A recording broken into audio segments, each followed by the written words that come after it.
The potential of a country depends upon its foreign exchange reserves. The export of the country also preserves the foreign exchange reserves, and food crops stand against them as the tallest for the foreign exchange reserves confinement. And according to ICMR, the total recommended dose of fruits is 120 grams per day per capita per day, and 280 grams for vegetables. So देखिए, जो हमारे पास fruits होते हैं, इनकी जो preservation होती है, इनकी प्रिजर्व करना हमारे लिए बहुत ज़्यादा इंपॉर्टेंट हो जाता है। क्यों? क्योंकि इनकी शेल्फ लाइफ कम होती है। शेल्फ लाइफ जब इनकी कम होती है तो ये वेस्ट इनका बहुत ज़्यादा हो जाता है। अगर हमें इनके वेस्ट को बचाना है तो हम प्रिजर्वेशन करते हैं। जैसे पॉलीफिनाइल ऑक्सीडेज ऐसा एंजाइम होता है जो कि फ्रूट्स की ब्राउनिंग कर देता है। फ्रूट्स की ब्राउनिंग से क्या हो जाता है, उस पर अटैक माइक्रोब्स का ज़्यादा हो जाता है, और उसके लिए अगर हम माइक्रोब्स से बचाना चाहते हैं अपने फ्रूट्स को, तो हम एसेप्सिस करते हैं। एक टेक्निक होती है जिसके थ्रू हम उसको माइक्रोब्स को दूर रखते हैं फ्रूट क्रॉप्स के। और अगर हम देखें इनकी जो डिफरेंट हम इनका क्या करते हैं, इनके हम वैल्यू एडिशन कर देते हैं। जैसे हम मार्मलेड बना लेते हैं, हम सिरप्स बना लेते हैं, हम जैम बनाते हैं, हम जेली बनाते हैं, हम जो है वो क्रश बनाते हैं, कॉर्डियल बनाते हैं हम, और हम इसमें क्या करते हैं, हम नेक्टर बनाते हैं।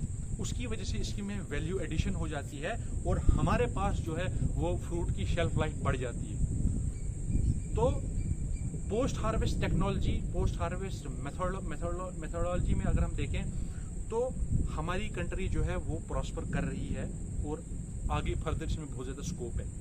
जैसे अगर हम फ्रूट जूस कंसंट्रेशन अपने इसमें सिरप में देखें तो वो कितना होता है 25%, और TSS कितना होता है, टोटल सॉल्युबल सॉलिड्स।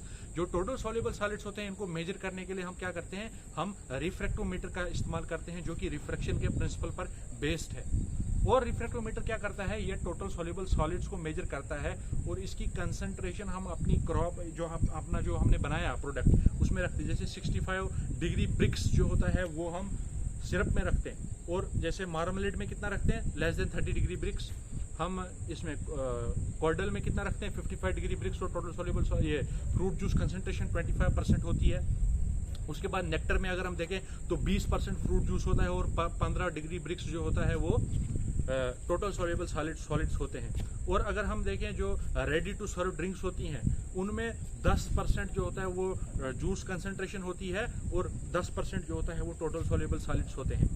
अगर हम अनफर्मेंटेड बेवरेजेस में देखें तो इनमें कितना होता है, इनमें हमारे पास 25% फ्रूट जूस होता है, और शायद 30% जो होता है वो टोटल सॉल्युबल सॉलिड्स होते हैं। तो हम इन फ्रूट क्रॉप्स की प्रिजर्वेशन हम इसमें करते हैं, और अपनी जो इसमें इसकी वैल्यू एडिशन हम करते हैं अपनी किसी भी फ्रूट क्रॉप की। और देखिए, जो ये हमारे पास इसमें चिलिंग इंजरीज आ जाती हैं, अगर हम देखें ब्रूजिंग हो जाती है। ब्रूजिंग से बचने के लिए हम इनको डिफरेंट फॉर्म्स में लाते हैं, जिसकी वजह से अगर आप देखिए, अब हम बात करते हैं जैम की। जो जैम है ये किस तरीके से बनाया जाता है, सबसे पहले हम सिलेक्शन ऑफ फ्रूट्स करते हैं, उसके बाद हम क्लीनिंग करते हैं, उसके बाद प्रिपरेशन करते हैं। प्रिपरेशन के बाद हम क्या करते हैं, प्रिपरेशन के बाद हम फ्रूट्स कटिंग करते हैं। फ्रूट कटिंग के बाद उसमें शुगर को ऐड किया जाता है। शुगर एडिशन के बाद हम क्या करते हैं, हम उसमें एसिड ऐड करते हैं, सिट्रिक एसिड इसमें ऐड किया जाता है। क्यों? क्योंकि उससे टेस्ट एनहांसमेंट हो जाती है। और 103 डिग्री सेल्सियस के टेम्परेचर पर हम इसमें क्या डाल देते हैं, एसिड का एडिशन कर देते हैं। और इसमें एज ए प्रिजर्वेटिव कौन करता है, एक शुगर करता है। तो और उसमें टोटल सॉल्युबल सॉलिड्स कितने होते हैं, 68 डिग्री ब्रिक्स जैम में होते हैं। और अगर जेली की बात करें तो 65 डिग्री ब्रिक्स होते हैं, और वाटर की कंसंट्रेशन 30 to 33% की वाटर होती है जैम में। और देखिए, अगर हम शुगर की बात करें तो वो 50 to 55% होता है।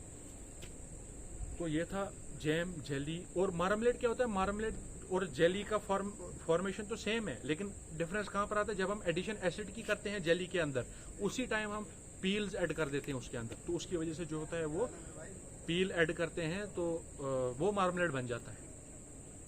Thank you.